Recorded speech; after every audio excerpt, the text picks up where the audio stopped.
Well, good morning there, ladies and gentlemen. This is Scott Manning coming to you live from Scott Manning YouTube Sport Talk. I want to thank all of my loyal viewers for being with me here this morning. It is a special edition of the Scott Manning YouTube College Basketball Show. This is a special Saturday pregame show. We have 3 conference finals, 2 conference semifinals today in college basketball. I'm going to attack the semifinals first. Then I'm going to get you ready for the triple main event later tonight. It's going to be a biggie. It's going to be a dandy today. We have a lot to talk about here in about the next half hour or so. Stick with me. Let's have a great show, and let's have fun with it, and let's get right to it. The Big Ten semifinals are today. Minnesota will face Michigan, and of course, you'll know Michigan State will face Wisconsin later today. Now, this is where it's going to get interesting. The Minnesota Golden Gophers. Who would have thought the Golden Gophers would be in the Big Ten semifinal? The other night against Purdue, Minnesota played themselves right off the bubble. They were on the bubble and in danger of not getting into the tournament. I think they're in now. Let's think about it. Minnesota beat Purdue 75-73, one of the top teams in the Big Ten. Jordan Murphy had 27 points last night. Amir Coffey, 21 points. Gabe Clashier, 11 points. Daniel Oturo, 13 points. He had a double-double with 10 rebounds last night. Minnesota coach Richard Pitino said after that game, I am so proud of my team. We did what we had to do to win the game last night. I mean, we held Carson Edwards in check last night. We had to stop Ryan Klein. That's exactly what they did. And last night, before that game, I said for Purdue, if Minnesota wants to upset Purdue, they got to stop Ryan Klein. They did it. They had to stop Carson Edwards. They did it. They did what they said. They did exactly what I said they had to do. Stop them and stop them in their tracks. And that's exactly what they did. The bottom line is Minnesota earned that victory over Purdue last night. Will it be effective here today? We'll have to wait and see. And now Minnesota will be facing Michigan. That's the later game. And Michigan is coming off of a huge 74-53 victory over Iowa. Ingus Brazdeikis, 15 points. John Teske had 12 points, 10 rebounds. He had a double-double last night. Jordan Poole had 11 points along with Xavier Simpson as well. And Michigan and Iowa. And this is going to be a very interesting game. This is going to be very interesting. And the bottom line is this. Michigan looked great last night. Coach John Beilein said after that game, we got our revenge over Iowa from earlier in the year. We did what we had to do. And it's going to boil down to this. As long as Jordan Poole does what he has to do along with Xavier Simpson, we've got a shot. Now, here's the $64,000 question. What does Minnesota need to do if they want to upset Michigan here later today? It's very simple. Minnesota, they've got to get Brazdeikis into foul trouble. They got to hold him to next to nothing. John Teske, last night he had a double-double, 12 points, 10 rebounds. They got to stop Teske too. They got to get Brazdeikis, Teske into foul trouble. And they got to limit Jordan Poole to about 10 points. And they got to stop him cold, and along with Xavier Simpson. If Minnesota can do that, they have a shot. But if Brazdeikis goes on a shooting spree, it's going to be lights out. And Minnesota will not be playing for the it's going to be Michigan playing for the Big Ten championship. Because let's think about it. I grant you, Minnesota and Michigan swept the season series this year. This is going to be the third showdown. If Michigan wins today, they get the hat trick. And that's all there is to it. Now, Minnesota coach Richard Pitino said, we got a steep hill to climb. We're facing Michigan, one of the top 3 teams in the conference. We earned our victory, and we earned our trip. We didn't get into the Big Ten semifinal for nothing. And we'll be gunning for Michigan. Now, John Beilein took those as fighting words. He said, hey, if they want to come back, if they want to play us for a third, if they're going to play us for a third time, be ready. For the third time, you're going to get a beat down. Now, let's see what happens later today. Like I said, these 2 teams face off later today, and I'm going to say this now. Whoever wants it the most is going to be the winner. May the best team win, and good luck to both teams. Yeah, but also, too, they're going to need that good luck because the early game is Wisconsin faces Michigan State in the other Big Ten semifinal. And Michigan State's coming off of a big win over Ohio State, 77-70. Cassius Winston, in Michigan State's victory over Ohio State, Cassius Winston, 18.7 rebounds, 5 assists. Matt McQuaig, Matt McQuaid, 12 points, 4 assists. Foster Lawyer came off the bench, 14 points, 3 assists, 2 steals. And keep in mind, Michigan won the only meeting between these two, 67-59. So there's a lot to think about there as well. I hadn't forgot about that. As far as Wisconsin goes, they're coming off of a huge victory over Nebraska, 66-62. Khalil Iverson, 14 points, 2 rebounds, 3 assists. Nate Rivers, 14 points, 6 rebounds, 3 assists, 2 block shots. Brad Davidson, 11 points, 4 rebounds. Aline Ford, 11 points, 6 rebounds, 1 assist, 1 block shot. Now, did you notice the absence of 2 players, 2 key guys, Dimitri Trice and Ethan Happ?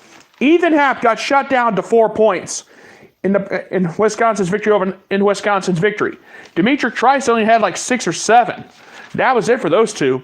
The bench had to step up. Everybody had to step up. The bench, it was Wisconsin's bench that gave them that victory. And that's all there is to it. And ladies and gentlemen, I'm going to tell you now, if Wisconsin plays like they did against Nebraska, they're in trouble. Because let's think about it. Michigan State, Cassius Winston, 18 points. Matt McQuaid, 12 points. They had Foster Lawyer come off the bench with 14. Nick Ward's back in the starting lineup. So Wisconsin cannot play like they did against Nebraska. If they do, Michigan State's going to run them right out of the building here today. But what does Michigan State need to do? Michigan State needs to do what Nebraska did. But only they just need to win it instead of Nebraska giving it away. Now Michigan State, they got to stop Dimitri Trice. Nebraska did a fantastic job with that. They got to stop Ethan. They got to limit Ethan Happ to almost nothing.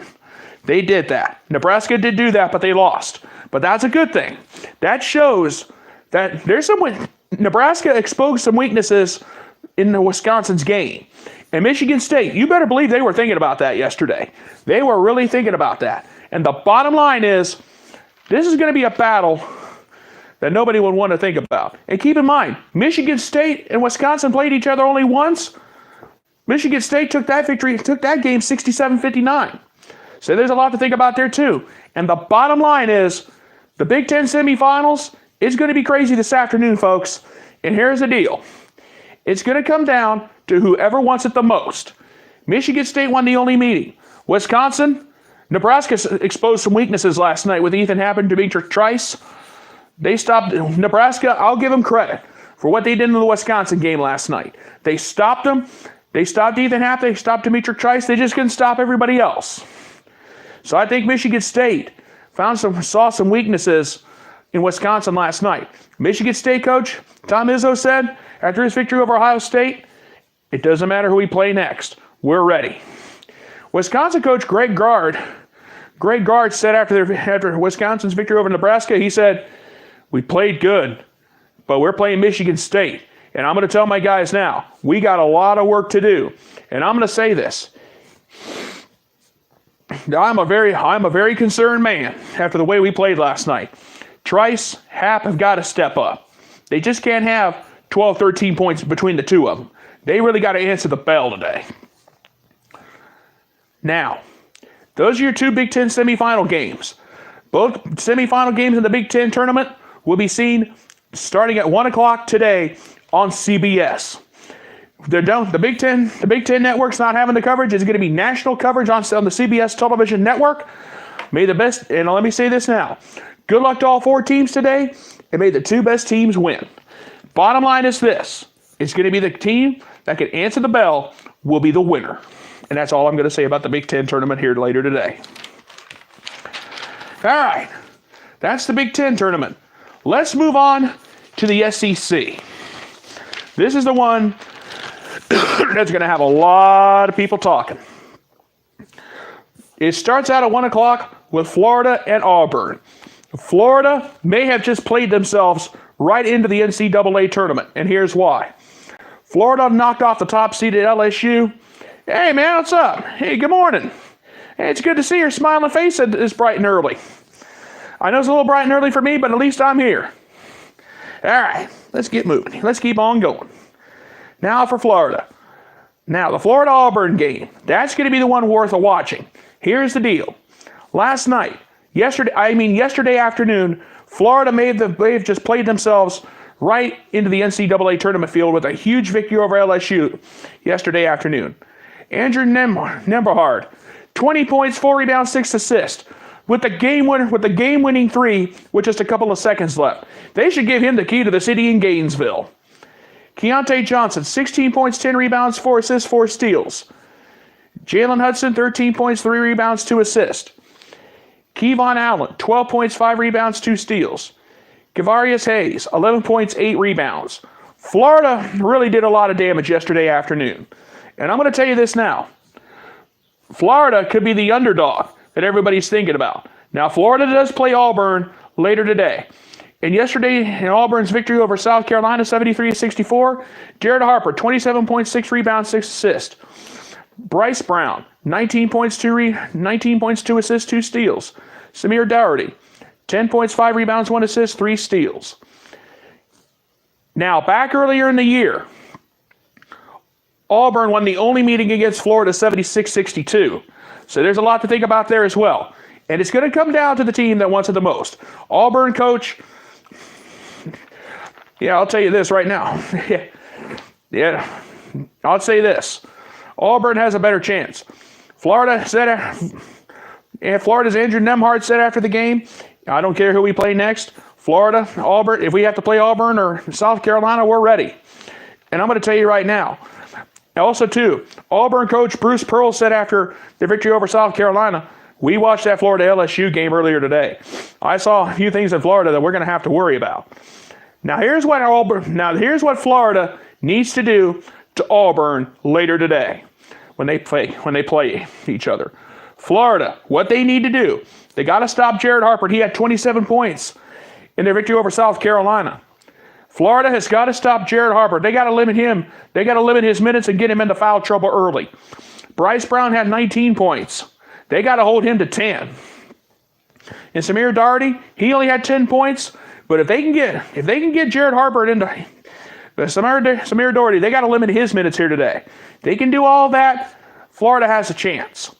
But if Jared Harper goes like 20, 25 points, Florida's done. Well, yeah, I'm with you on that. I can see that. I'm with you on that all the way. Thanks for the comments. Keep them coming. But I'll say this, though. Here's what Auburn needs to do. First thing they need to do is they need to make sure that Andrew Nembhard doesn't get a chance to shoot a game winner at the end. That's the main thing they need to worry about. But they got to hold Nembhard to only maybe 10 points for the day, 10 points for the game, and get him into foul trouble early. So basically, Auburn's defense has got to play. They almost have to play with 5 guards to have any chance. Auburn's got to play with 5 guards if they want to beat Florida. They put a couple of forwards out there. Look out! It's going to be a nightmare.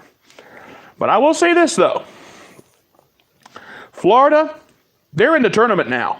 After upsetting LSU, I would put them in the tournament any day of the week. And that's all there is to it. But Auburn, they were safely in anyway. But I'm going to say this, though. Think back to their only meeting. Auburn won that game 76-62. This is the rematch. What will happen today? And it's the SEC semifinal. And it's going to come down to who wants it the most. And that's all there is to it. Now, that's one half of the SEC semifinal.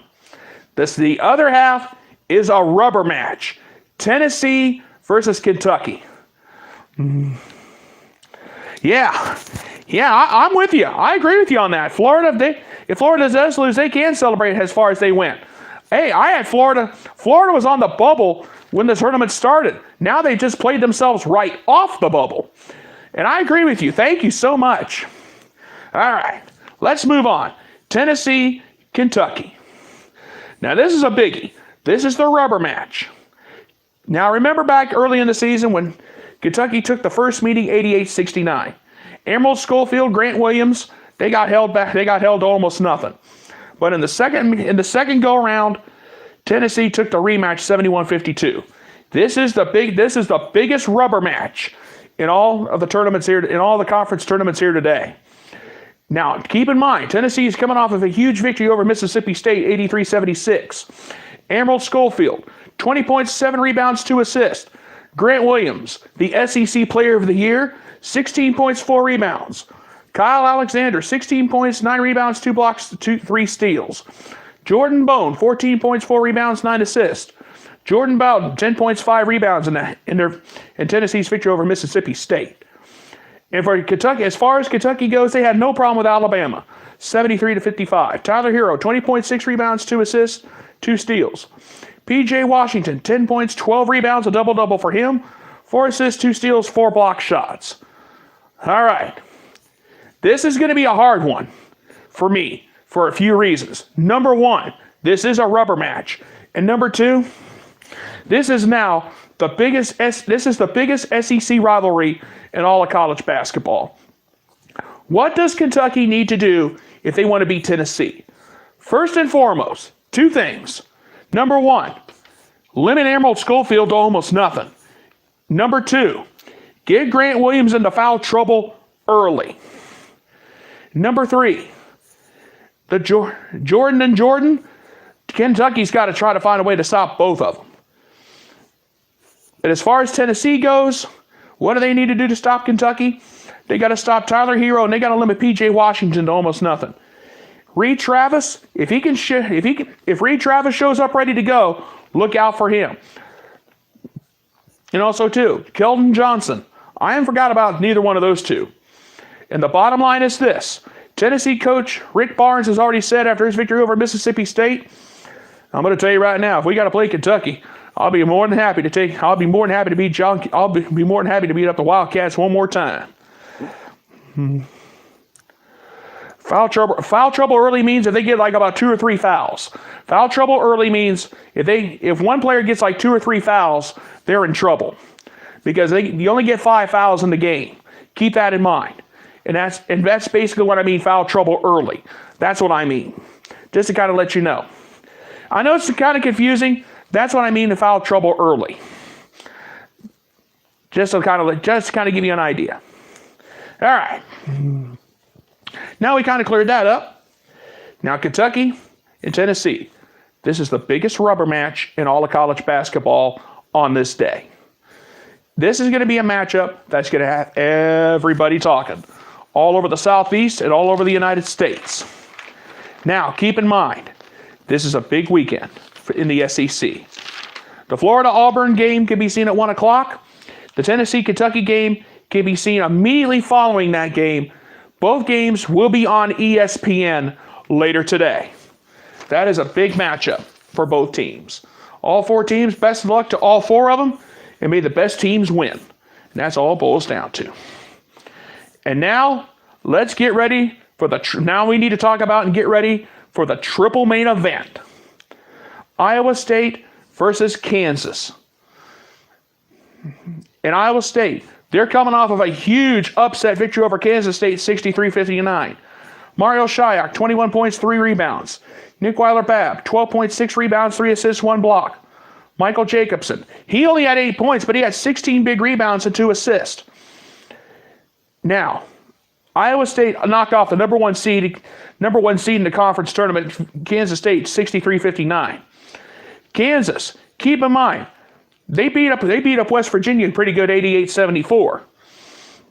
Now, as far as Kansas goes, Deidre Clausen, 24 points, 8 rebounds, 1 steal, 1 block.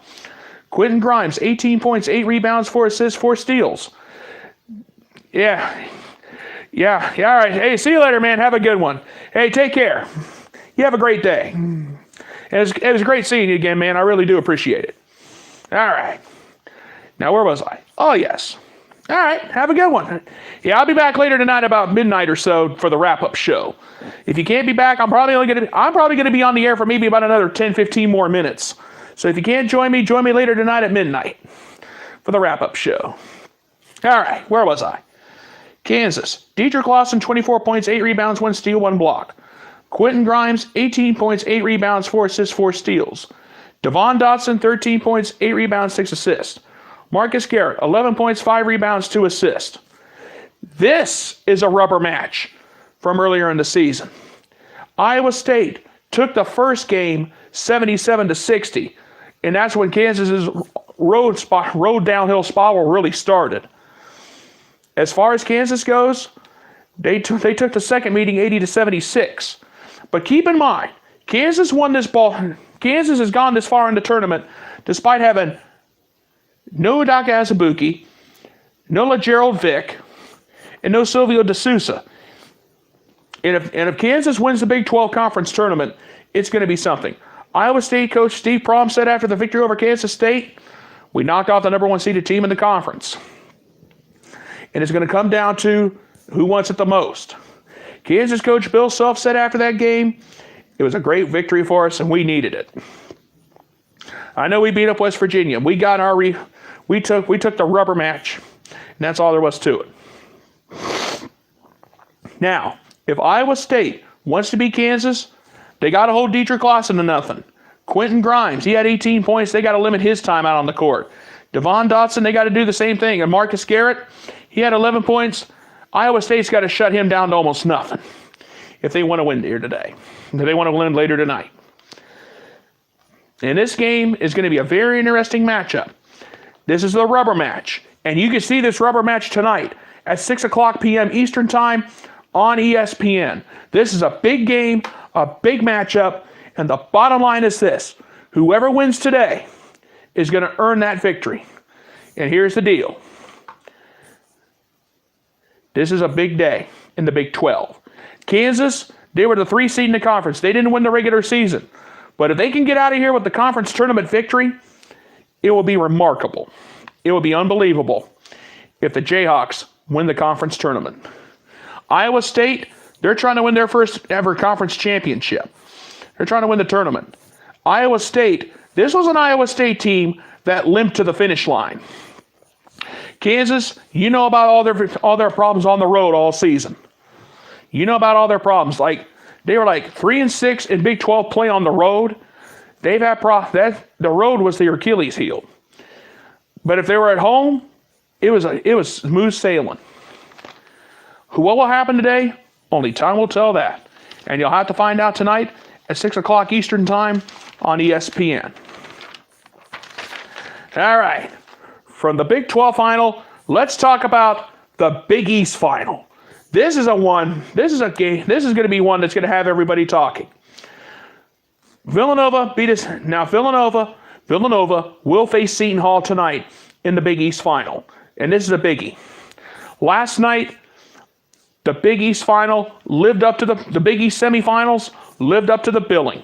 Fireworks galore in the second game, but I'll get to that in a minute. All right. I'm going to start it out with Villanova and Xavier. Everybody thought Xavier was going to pull off a huge upset in the Big East tournament and play themselves into the NCAA tournament field. That's been wiped out. Now for Villanova last night in their huge 71-67 victory, Phil Booth, 28.7 rebounds, 5 assists. Eric Paschal, 12 points, 5 rebounds. Jermaine Samuel, 17 points, 9 rebounds, 4 assists. Sadiq Bey, 10.7 rebounds, 2 assists, 1 block, 1 steal. And for Seton Hall in their victory over Seton Hall last night beat Marquette 81-79. Miles Powell, 22 points, 2 rebounds, 7 assists. Quincy McKnight, 18 points, 3 rebounds, 4 assists. Michael Nessie, 14 points, 15 rebounds, 1 assist in that victory. And keep in mind, this is a rubber match of the game earlier in the season. Villanova took the first meeting big, 80-52. Seton Hall took the second game just a few weeks ago, 79-75. Now, who has the advantage in this game? I have to go with Villanova for a few reasons. Number one, Phil Booth, 28.7 rebounds, 5 assists. As far as Seton Hall goes, Seton Hall didn't get back to the hotel last night till about 1:30 in the morning. There was last night's second game between Seton Hall and Marquette was a marathon. Let's see what happened in the Seton Hall What did happen in the Seton Hall Marquette game last night? Oh yes, technical fouls, ejections, fireworks, chirping. Everybody's saying everybody's mama's so ugly, everybody's mama's so fat, she'd have to buy 2 seats to get into Madison Square Garden. There was so much trash talk, Chirping last night in the second game, I didn't know what to think. I mean, there were 3 ejections. Let me see. I don't have that information in front of me. Seton Hall coach Kevin Willard said after their victory over Marquette last night, Seton Hall coach Kevin Willard dismissed the officiating by saying the officials did an excellent job last night. They did what they had to do. This is what the officials should have done in the Seton Hall Marquette game last night when all the trash talking and the chirping was starting. When all the trash talk was starting, they should have pulled everybody aside and said, "Hey, come on, it's basketball. This is a big tournament game. Let's forget about the trash talk. Let's just play." That's what they should have done last night. But instead, the chirping, it got chippy. There were 3 ejections in the game last night. One because somebody hit a defenseless player, and it was ridiculous. The officials in the second game in the Marquette-Seton Hall game last night, were not that good, in my opinion. As a matter of fact, Marquette coach Steve Wojciechowski said after their loss, he said, "I've got a bunch of kids in the locker room right now sobbing because they think they should be the ones playing for the Big East crown. We let our team down, and I'm not going to badmouth the officials." And I was impressed with Steve Wojciechowski last night. I was really impressed with him after their loss. But back to the game. The bottom line is this. Seton Hall versus Villanova. What can Seton Hall do to beat Villanova for a second time? They got to stop Phil Booth. They got to have 2-3 guys on him if they're going to win. That's all it boils down to. As far as Villanova goes, they got to stop Miles Powell and Miles Cale. Villanova's got to stop Miles and Miles, and that's all there is to it if they want to win the Big East crown. The Big East final will be seen tonight at 6 o'clock on Fox. I know the Big East and the Big 12 tournament finals are going to be going on at the same time. My remote control is going to be getting a workout. I forgot to buy some AA batteries, and I'm probably going to regret that decision. All right. And now, folks, it's time to talk about the biggest main event of the triple main event, the ACC final, Florida State versus Duke. Now, Florida State's coming off of a huge victory over Virginia, 69-59. That was a huge victory because Virginia was seeded number 1 in the tournament, and I had them winning the whole thing. They're now gone. For Florida State last night, David Nichols, 14 points, 5 rebounds, 3 assists. Phil Coffer, 11 points, 2 rebounds. Trent Forrest, 10 rebounds, 6 rebounds, 3 assists. Mfiondu Kanagle, 10 points, 6 rebounds, 2 block shots last night. That was huge. And last night was a huge, huge victory for Florida State. They needed this. They're going to the ACC final, and guess who they get to face? The Duke Blue Devils. Superman Zion Williamson was back in a big, big way against North Carolina. Duke beat North Carolina last night 74-73. Zion Williamson, 31 points, 11 rebounds. R.J. Barrett, 15 points, 8 rebounds, 7 assists, 1 steal, 1 block. Trey Jones, 11 points, 4 rebounds, 4 assists, 2 steals. That was last night. This time around, this is a rematch from earlier in the year.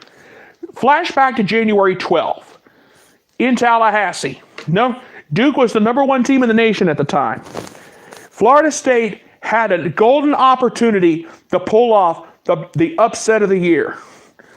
What happened? Oh, yes, I remember what happened. Cam Reddish broke the hearts of Florida State Nation with a 3-pointer with less than a second to go.